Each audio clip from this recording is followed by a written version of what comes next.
Ano mo ba ako? Ano ba talaga tayo? Koy, Bakit hindi na nasabi? Dahil nandiyan na asawa mo?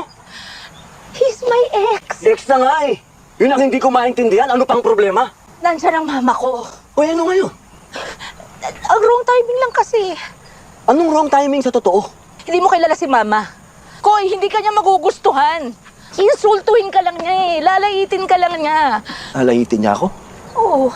O lalaitin ka niya? At yun ang hindi mo kaya. Hindi kaya ng pride mo. Hindi kaya ng ego mo na tanga ka.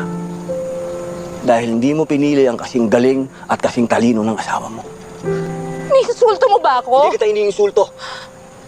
Gusto ko lang harapin mo yung totoo. Huwag ka nang magtago sa likod ng nanay mo. Hindi ka na 15. Hindi ka na 25.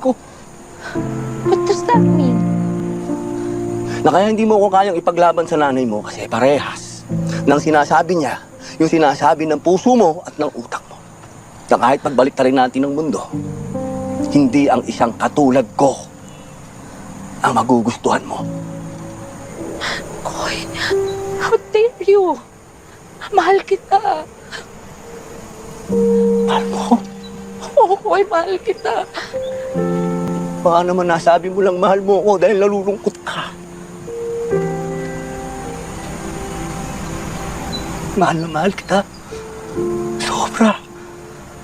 Matagal na. At kaya kitang panindigan at ipaglaban kahit kanino. Pero, hindi kita kaya ipaglaban sa sarili mo. Koy, Laban mo mag-isa yan. Kaya ko lang mahalin ka.